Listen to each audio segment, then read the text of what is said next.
Hey guys, welcome to the first lesson on advanced C# programming. Today we're going to be talking about operator overloading. We're going to talk about what operator overloading is, why we use it, and how we use it. Alright, so to start off, we first need to understand what is operator overloading. And if we want to compare it to something, we could think of anything that we overload in programming. So for example, method overloading. When we overload a method or function, we're actually just writing a new behavior for it in a different circumstance. So for example, depending on the parameters I enter in a function overload, the function overload, whatever one I'm using, will do a different behavior. I'm overloading the behavior, or supplying a different behavior for different circumstances. And the same thing applies for operator overloading. Instead we're overloading operators. And to remind you what operators are the addition, subtraction, greater than, less than, and, or, not. Those things are operators. There's also more that I'll talk about a little bit later. So when I say that we're going to be overloading those operators, I mean that we're going to be supplying a different behavior for those operators in certain circumstances. So for example, by default, let's take the addition operator. The addition operator knows how to add integers pretty well. So if I want int x equals 5, int y equals 6, int y equals 6, why can't I ever type on video? And I go int z equals x plus y. This this addition operator knows how to handle adding two integers together. It's programmed to know how to do that. Now, if we took, let's say, two classes. Let's say we have two classes called student. We have student 1 and student 2, and we try to add those classes together. What would it do? I mean, by default, it doesn't know how to add two classes together, or even more specifically, it doesn't know how to add two students together. Because if you think about it logically, what does it mean to add two classes together? I mean, what does it mean? So for example, if I was adding two classes together, let's say each class had an ID.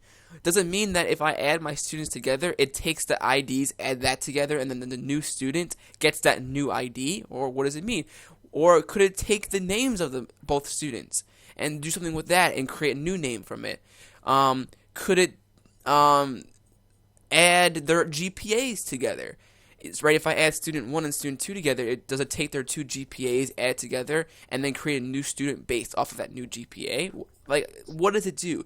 So that's why by default we can't just add classes together, because, like I said, it doesn't know what to do. I mean, the question you have to ask yourself is, what does it mean to add two students together? Or what does it mean to add two employees together? We need to write the code and overload that operator and tell it, this is what I mean when I want to add two classes together. So that's the whole general concept of overloading operators. So this is why I'm not going to go over every example of overloading operator, but rather I'm just going to go over certain specific operators to help you learn the concepts. And rather than just seeing every example, because once you learn why we use operator overloading, then it's really simple to just learn to look at the rest. Like, it's just the syntax, right? And you could just do a quick Google search and find that. The most important thing is that you understand what operator overloading is and when and how you use it. So to get started, we're gonna first overload the addition operator. Like I said, I want to add two classes together, and I'm gonna create two student classes, or create one student class and two instances of it, and I want to add those together. So the first thing we're gonna do is we're gonna create a student class. So I'm gonna go add new item class student. So I create a student class. Now in my student class, I'm just gonna create a few things. I'm gonna create two private data fields. I'm going to create a constructor and then a function that will display my private data. So I'm going to say private int ID of the student, private double grade, let me like the average.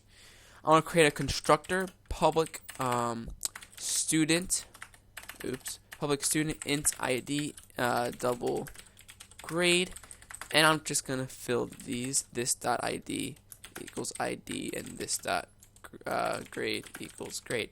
So here's my constructor, and my last thing I'm gonna do is I'm gonna create a function to display. So public void display, and my display function is gonna go console.writeLine ID. I'll concatenate the ID, and then also do that with the grade. So I have my two functions. Let's go ahead and test them out to see. I have my my two private data, my function, my constructor. Let's test it out and make sure everything works. So let's create a student. Say student S1 equals new student 5 and 95. Let's say his ID is 5 and his average is a 95. I'll go to student1.display to make sure everything's working. When I run it, I do see my ID and grade, so everything's working. Okay, so now that I have my student, I want to create another student, and I want to show you that by default we can't add classes together or use any operators. Really, I mean, we can use some, but for the most part, we can't really use most operators with classes because we don't have behaviors defined for it. So, for example, if I went student S2 equals new student, let's say he's 6 and he has 100 GPA. So I have my two students now, and I want to create a new student that's based off of S3 to be based off of S1 plus S2. And you'll notice that, oh, we have a problem. The operator plus cannot be applied to operand student and student, meaning that it has no definition as to what does it mean to add two students together, right? Just before this, we added two integers, and it did it fine. It worked perfectly. But right now, how we have it set up, we don't know what it means to add two classes together or two students together. So we need to write that behavior. And the way we're going to do that is by overloading the plus operator inside of our student class. So I'm going to delete this line of code for now, and I'll come back to it. But let's write the overload. So inside of student, we need to, this is the class definition of student. This is where we're going to write the overload as to what it means to add a student. So I'll do it down here. Now, the general syntax for overloading binary operators like this it's mostly the same. The syntax changed a little bit when we start getting to more advanced operator overloading, which I'll show you. But to start off with, we're going to mark this public so everyone can use it, and it's going to be static. This is just by this is the definition. And if you want to think, why can I write public static? If you want to think about it logically, the things that it has to be static for certain reasons and things like that. The return type of this overload is going to be the type that is being returned. So, for example, I want to add two students together, and I want to return a new student, because adding two students equals a brand new student. So the return type is going to be a student. Then after that, now we just say operator. So this is where it gets into where we're overloading an operator. So we're going to say operator. So this is really what tells it that we're going to be overloading an operator. And then we need to specify what operator we want to overload. So we want to overload the plus operator, so we'll say plus. Now, inside the parentheses of this, we're going to specify each side of the operator. So, for example, in our case, I want the left-hand side of the plus is going to be a student, so S1, and then it's comma, student, S2. Now, I'll explain this right now, because this might be a little confusing. Student S1, you can think of the comma as the plus sign when we're doing the operation. So in here, this plus sign is this comma right here. So in this definition, we're saying that the left-hand side of the plus sign should be a student, and the right-hand side should also be a student when we're adding two students together. Now, the reason why we have to do this is because what if we wanted to add a student with an integer? So that's where we would specify it here. We would say student S1, comma, int x, for example. And then that will allow us to then overload the operator to add a student and an integer, and I'll show you that maybe in a second.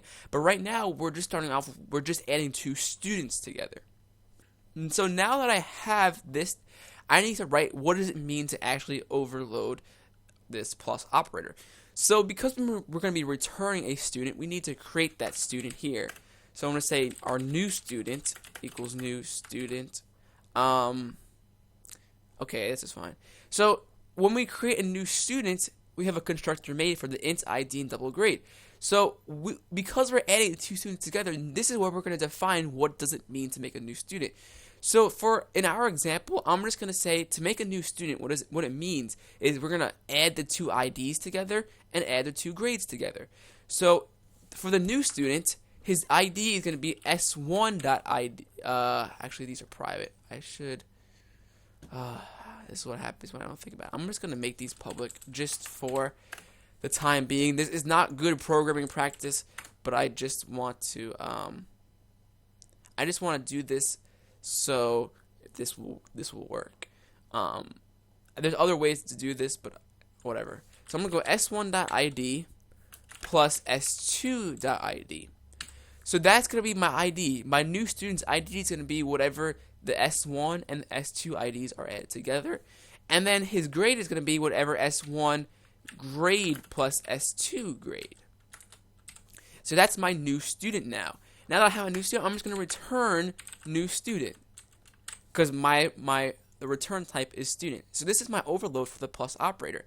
Now if we went back, we can see that S3 is not erroring anymore. It now knows how to treat adding two students together. It knows that if it has one student on the left and one on the right, what it does is it comes in, it takes the left-hand student and the right-hand student, which in our case is S1 and S2.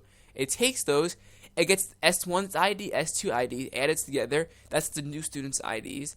And it does the same for the grade, S1 grade and S2 grade, and that makes the new grade for the new student. It does that and then returns the reference to the student back to it. That's why we don't see the new keyword here, is because it's actually in here. We're creating the memory in here, and we're returning the reference back to this. So that's why this works. So S3 in this example is going to be, its ID is going to be 5 plus 6, and its grade is going to be 95 plus 100. So we'll see that. I'm going to go S3 dot display. Let's see what happens. As we can see, his ID is 11, and his grade is 195. It added 5 plus 6 and 95 plus 100. So this is the basic concept. If you could understand this, you could understand a lot. Because this is the general idea behind operator overloading. If you could just understand this concept, you could apply the operator overloading with almost all operators pretty easily with just looking up the syntax. Let's go ahead and change this a little bit. Let's overload another operator, the same one, but this time we're gonna say instead of S1 and S2, we're gonna say int x. So now I want to show you that I can overload not only a student and a student, but I can do a student and int, a student and double, a student and a bool. I could do anything. I could do a student and an employee if I had the class defined. So instead of just doing S1 plus that, I'm going to do plus X for each. So now what it's going to do is it's going to add the X to the ID and the grade of whatever was before. So I'm going to do the same thing for S. I'm going to make an S4. Student S4 equals S1 plus 5, let's say, for example. Now we programmed it to understand how to add a student and an integer. Well, if I comment this out, we see that this errors. If I comment it out, it doesn't know how to add a student and an integer together. But if I comment it in, then it knows how to add a student and an integer together. So now I have an int and a student, and I told it what to do. I said take the first student's ID and the grade and add it by X, and make the new student based off of that information. So now I have that. Let's go S4.display, and S4 is going to be, his ID is going to be 10, and his grade is going to be 100. And as you can see, ID 10 and grade 100, because it takes the 5 from S1, adds 5 to that for the ID, and then 95 and 100. The same thing happens there. So this is overloading the addition operator. Okay, so now that we messed with adding a little bit, we're going to keep the same student, but this time we're going to overload another operator. But this time I'm going to show you. So with the unary and binary operators, there's other operators that you can overload. But if you want to do them, just look it up. It's really basic. If you understand the concept, it's really easy. For example, you can overload the plus plus operator, the minus minus operator. I don't know. You can overload every single operator for adding, subtracting, multiplying, and things like that. Yeah, okay. So now I want to move to turning an example with overloading relational operators. And if you don't remember what relational operators I like to call are comparison operators, or they're the operators that compare things. They are like the equals, less than, greater than, and things like that. So, alright, so let's go ahead and do some. We're gonna overload the less than and greater than operators. So let's first do the less than operator for our students. So the first question that we need to ask ourselves when we're overloading this operator is, what does it mean to overload, what does it mean for one student to be less than the other? And I think in this example, I'm going to set it up that a student is less than the other if their grade is less than the other one. That's it. That's what it means in our specific example. So the syntax is very similar to overloading the plus. It's going to be public static, but the return type is going to be Boolean this time, because you think about it, comparison operators, what do they return? They return true or false values, which is a bool, right? If something is greater than something else, it's not going to return, although it could, it's not going to return a reference to a student. It's going to return whether it is greater or less than. That's why it's bool. I'm going to say operator, less than, and then I'm going to say student S1, student S2, like this. And now I just need to return true or false depending on what happens. So I'm going to say if S1.grade is less than S2.grade, then return true, else return false. So this is the operator. It's really basic. We're saying if S1's grade is less than S2, then it's return true. That means that S1 is less than S2. Very simple. Now I'm going to do the same thing for greater than. I'm going to swap these. And there we have it.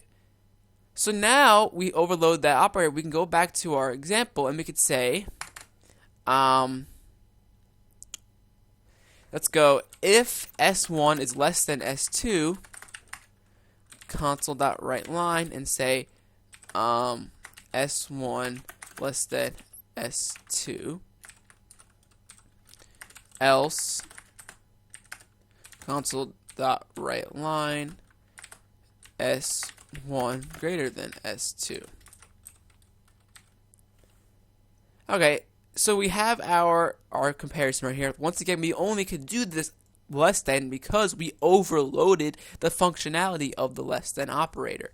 So if we run this now, we can see that it says S1 is less than S2, and the reason why it's less than is because, remember, when we compare students, we set the behavior that if a student's grade is less than the other student's grade, that means that it's less than it. So if I made this 105 and reran it, we would see that S1 is greater than S2 now. So once again, this is just how we overload some relational operators. Another operator that we can overload that I'm not going to go into is overloading logical operators. Once again, that's another operator. We can overload logical operators, and those are like the ands, the ors, and things like that. And when you overload those operators, the syntax is really identical to this. You just switch the operator for, like, for example, an end, you could switch it for. And when you program the behavior the question you need to ask yourself once again is, what does it mean to overload this operator? And for our example of a student, if we overload the and operator, I don't know, you would just program the functionality of if is it true or false when you combine these things with an and statement. Yeah, okay. So the last, I think this is the last conversion. The last operator I'm going to show you in this video is I'm going to show you how to overload conversion operators. And conversion operators, these are pretty much overloading the casting or overloading conversions of a class. So, for example, the reason why I want to show you this is because the syntax is a little bit different, because we need to specify if this conversion that we're doing is going to be implicit or explicit. And what I mean by implicit or explicit is that implicit means that you don't have to specify a casting operator. Explicit means that you do have to specify a casting operator. The reason why explicit operators require a cast is because it wants to let the programmer know that you are most likely going to lose some data in an explicit cast. That's why you have to force it by using the explicit cast. Alright, so yeah. So the first cast that we're going to set up is we're going to set up a cast, or not a cast, a conversion that we could convert a student into just a integer. We're going to set up a conversion for that. And we're going to set up for an implicit conversion the first time, just to show you how implicit works. And pretty much what this will allow us to do is assign a student to an integer variable, which is really an implicit conversion. So the syntax for this is we're going to say public static. This time we're going to say implicit. It means an implicit conversion. Operator, and the next word after the operator is going to be what we want to convert to. So we're going to be converting to an integer. And inside the parentheses is going to be what we're coming from. So student S1. So in this case, we're going to be converting a student into an integer. And all we're going to be doing for this is we're going to be we're just going to say if we convert a student to an integer, it's just going to return the ID of it. So I'm just going to say return s1.id. And this is our conversion from a student to an integer now. So if I were to go like this, I have student S1 and S2, I'm just going to say int x equals S1. I'm converting S1 to an integer. This is amazing if you really think about it. If I comment this out, you'll see that this errors. Comment it back in, the error goes away. So I'm converting a student into an integer. If I go x like this, I'm going to see a 5. Because what it's doing is it's saying we overload the conversion of an implicit conversion. This is implicit right here, right? Because we're not supplying a cast. So an implicit conversion goes to our implicit conversion right here. It says we're converting a student to an integer. So in this case, we're just going to return the ID of the student. And that's what we get. X is holding the ID of student. So what this is saying is what does it mean to convert a student to an integer? That's what it means, and this is what I'm saying. I'm saying it means to just take the ID of the student. For the last thing I'm going to show you is I'm just going to convert this into an explicit cast, but the syntax is the same. I just have to mark it explicit now. And as you can see now it errors because I'm missing a cast. So if I go int, I'm converting it to an int like this, now it works again. If I run it, I see the 5. That's the difference between implicit and explicit. The only reason why an explicit cast exists, in practical sense, this would be the proper way to do it because we are losing data by doing this conversion, right? We're losing our grade. So an explicit cast is normally denoted by this because we want to let the programmer using this know that information is going to be lost. That's why we have to use explicit casts when we convert from, let's say, doubles to integers, because we can lose that decimal point value, so we have to explicitly cast it. And this is the same thing going on here. We have to supply an explicit cast. Although we could programmatically, like I said just before, we did an implicit cast. We don't need to make it explicit, and it still works, but explicit is probably more proper.